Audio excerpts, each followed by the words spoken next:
Hello everyone, I hope you guys are enjoying and learning something from these videos. So today we'll start with measures of variability, symmetry and kurtosis. So इस topic को हम दो parts में cover करेंगे. First part में हम cover करेंगे measures of variability. So variability it helps us understand the spread and shape of a data set.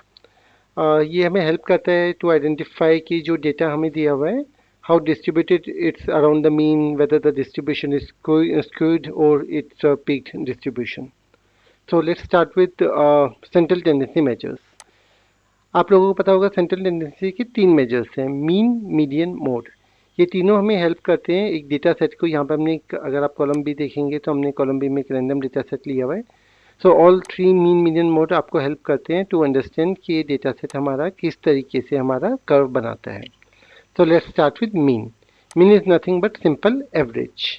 तो एक्सेल में इसके लिए सिंपल फार्मूला है is equal to average and then we select the range जहाँ पे हमें average चाहिए.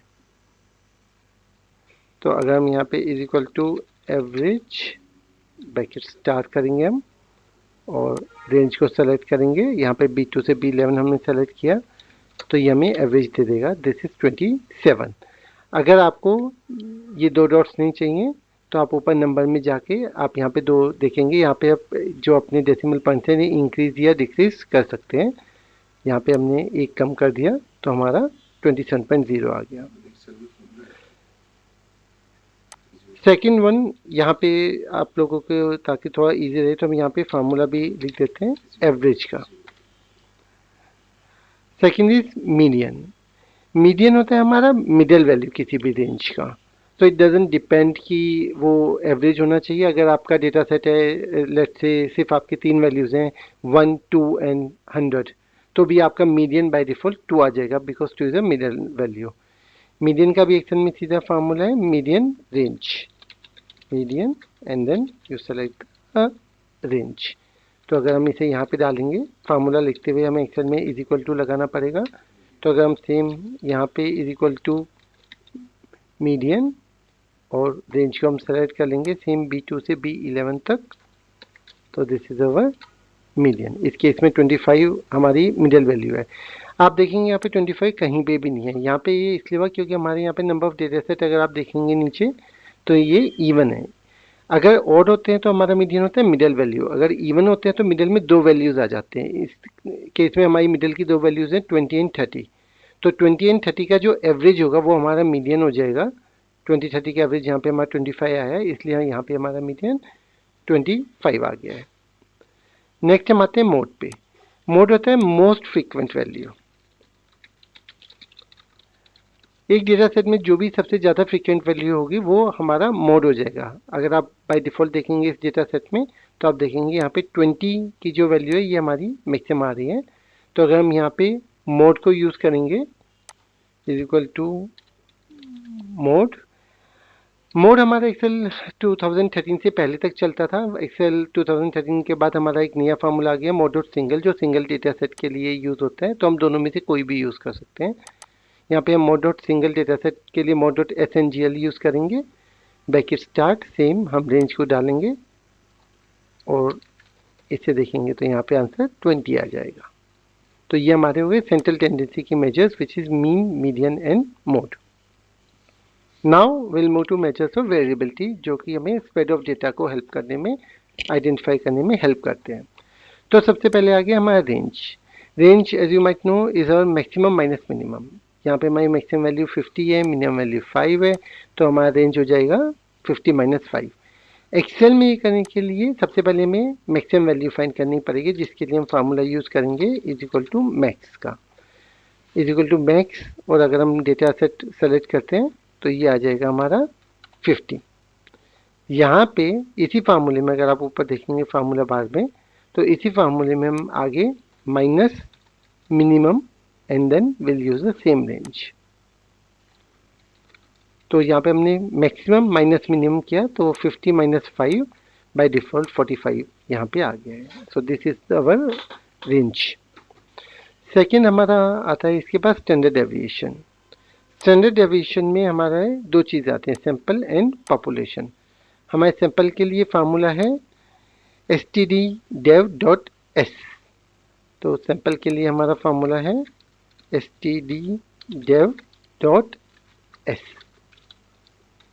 तो यहाँ पे हम सेम फार्मूला यूज़ करते हैं, इसके लिए stddev is nothing but short form of standard deviation dot S और range.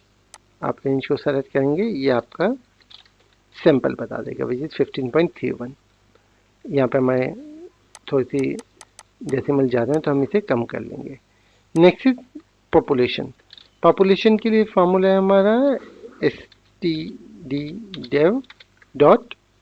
p is for population. तो अगर हम सेम फार्मूला यहाँ पे पुट करेंगे तो stddev dot is equal to stddev.p and then हम वापस से रेंज को सेलेक्ट करेंगे। तो यहाँ पे हमारी पॉपुलेशन आ गया 14.53। नेक्स्ट हम मूव करेंगे एब्सोल्यूट डेविएशन पे।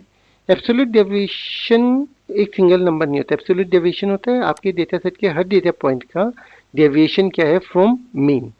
अगर आप देखेंगे यहाँ पे हमने मीन पहले से निकाला हुआ है, तो हम सेम इसी मीन को यूज़ करते हुए एब्सोल्यूट डेविएशन निकालेंगे। तो अगर हमें एब्सोल्यूट डेविएशन निकालना है तो इसके लिए सिंपल फार्मूला है it's the difference from mean. तो हमने मीन निकाला हुआ है, अब हम क्या करेंगे is equal to absolute use करेंगे। एब्सोल्यूट क्या करता है कि हमें एब्सोल्यूट वैल्यू करता है। Absolute means it will always be positive. तो अगर आप 4 - 6 करेंगे तो the answer will be -2 but the absolute number would be 2। Similarly 6 - 4 it's already 2।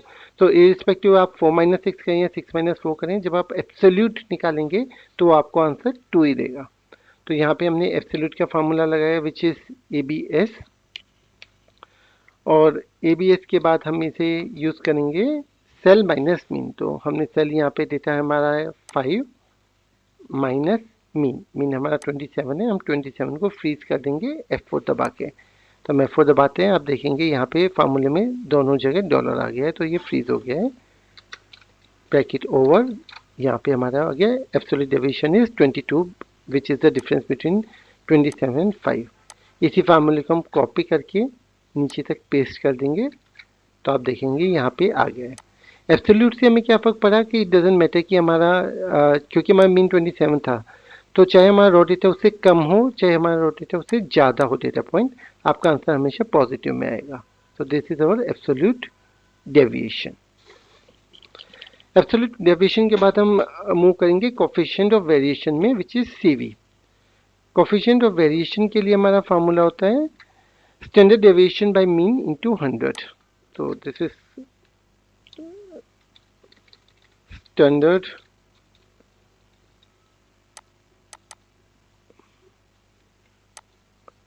Deviation minus mean into 100। तो हम यहाँ पे इसे ब्रेक करते हैं। नेक्स्ट हम मूव करेंगे coefficient of variation which is also short में हम जिसे CV बोलते हैं। इसके लिए हमारा फार्मूला होता है standard deviation divided by mean into 100। तो एक्सेल में अगर आप देखेंगे तो हमने स्टैंडर्ड डेविएशन पहले ही निकाला हुआ है, तो हम सिंपल यहाँ पे क्या करेंगे, ये हमारा स्टैंडर्ड डेविएशन पहले ही निकला हुआ है, हम इसे या तो हम सीधे डायरेक्टली इसे यूज़ कर सकते हैं, या अगर हमें शुरू से कंप्लीट चाहिए तो हम इसे दोबारा से लिख सकते हैं। तो हम यहाँ पे लिखेंगे is equal to standard deviation dot P range, ये हमारा स्टैंडर्ड डेविएशन निकल गया है, डिवाइडेड बाय मीन। मीन 27 जो हमने यहाँ पे निकाला हुआ है, या फिर हम दोबारा से यहाँ पे बाय डिफ़ॉल्ट एवरेज लगा देंगे which is nothing but mean only into 100। So 53.799, this is our coefficient of variation.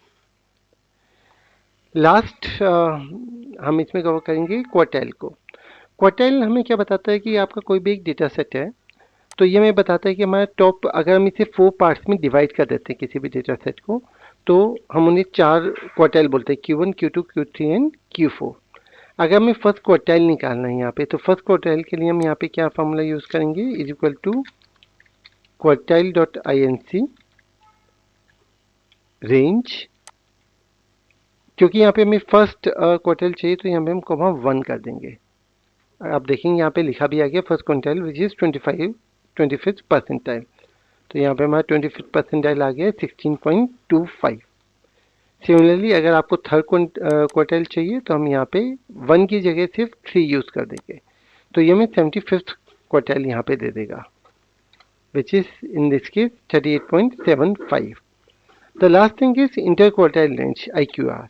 IQR is nothing but Q3 minus Q1. तो आप सिंपली, क्योंकि हमने Q1 और Q3 यहाँ पे पहले से निकाला है, तो हम यहाँ पे सिंपली Q3 माइनस Q1 कर देंगे, तो ये हमें IQR दे देगा which is interquartile range.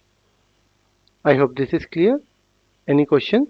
Feel free to get in touch with Kunal sir, या आप कमेंट्स में अपना क्वेश्चन डाल दीजिए और कुणाल सर कोशिश करेंगे जल्दी से आंसर करें। Thank you so much. Welcome back part 2, जिसमें हम बात करेंगे स्क्यूनेस और कर्टोसिस की। ये बहुत ही आसान एक्शन है, बहुत ईजिली आपको इसमें फंक्शन पहले से बना के दिए हैं, जहाँ पे आप फार्मूला की मदद से सीधे डेटा की सिमेट्री, स्क्यूनेस या कर्टोसिस का डेटा निकाल सकते हैं। सो स्क्यूनेस जो हमें सिमेट्री बताती है डेटा की, इसके लिए फार्मूला है एक्सेल में स्क्यू रेंज। यहाँ पे आप simply is equal to skew और रेंज को सेलेक्ट करेंगे तो आपके पास एक नंबर आ जाएगा। इस केस में हमारा नंबर है 0.10। अभी इसे रीड कैसे करना है, हम इसे यहाँ से रीड कर सकते हैं। अगर आपका वैल्यू 0.10 जो कि हमारे यहाँ पे आई है, अगर ये 0 से ज़्यादा है दैट मीन्स कि हमारा डेटा पॉजिटिवली स्क्यूड है। पॉजिटिवली स्क्यूड मतलब इसके टेल राइट में है। अगर ये वैल्यू लेस देन 0 होती, इट वुड हैव मेंट कि हमारा डेटा लेफ्ट स्क्यूड था, दैट मीन्स कि टेल इसकी लेफ्ट में थी। और अगर ये वैल्यू 0 आती, दैट मीन्स कि हमारा बिल्कुल सिमेट्रिकल डिस्ट्रीब्यूशन है। तो आप सिंपली एक फार्मूले की मदद से डेटा की स्क्यूनेस या सिमेट्री का ईजिली पता कर सकते हैं। सिमिलरली अगर आपको डेटा का पीक पता करना है तो आप वो कर्ट फार्मूले की मदद से निकाल सकते हैं, जैसे कि हमने पहले किया था। नॉर्मली हम यहाँ पे simply is equal to kurt use करेंगे और हम सीधे डेटा रेंज को सेलेक्ट कर लेंगे। यहाँ पे हमारी वैल्यू आई है -1.32 -1.317। अगर हम इसे राउंड ऑफ करेंगे तो ये -1.32 आ जाएगी। अगर आप इसकी इंटरप्रिटेशन देखेंगे तो अगर ये ग्रेटर देन 3 है दैट मीन्स की data is a very sharp peak. अगर ये लेस देन 3 है दैट मीन्स की डेटा इज़ फ्लैट। और अगर ये अप्रॉक्सीमेट 3 के इक्वलेंट है तो ये नॉर्मल डिस्ट्रीब्यूशन है। इस केस में अगर आप देखेंगे हमारी वैल्यू -1.32 है which means our data is very flat. Last जो दो फंक्शन हम कवर करेंगे they are population versus sample calculation. इनके लिए बहुत ही सिंपल फार्मूला इसमें हमारे जो हमने पिछले अपने वीडियो में भी कवर किए थे। स्टैंडर्ड डेविएशन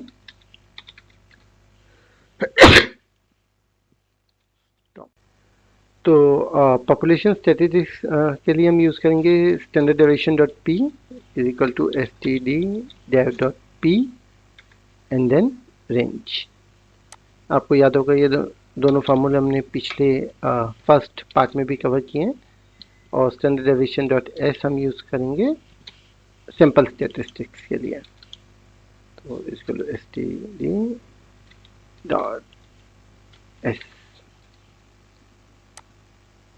आपको ध्यान रखना है कि जब भी आप डेटा रेंज सेलेक्ट करते हैं तो एकदम सही सेलेक्ट हो। तो यहाँ पे आ गया हमारा पॉपुलेशन और sample calculation. Like I said this is one of the smallest and easiest topic for you, but please ensure कि आप लोग इसकी अच्छे से प्रैक्टिस करते हैं so that you are aware कि इन फंक्शंस को हम कैसे यूज़ करते हैं। Thank you so much.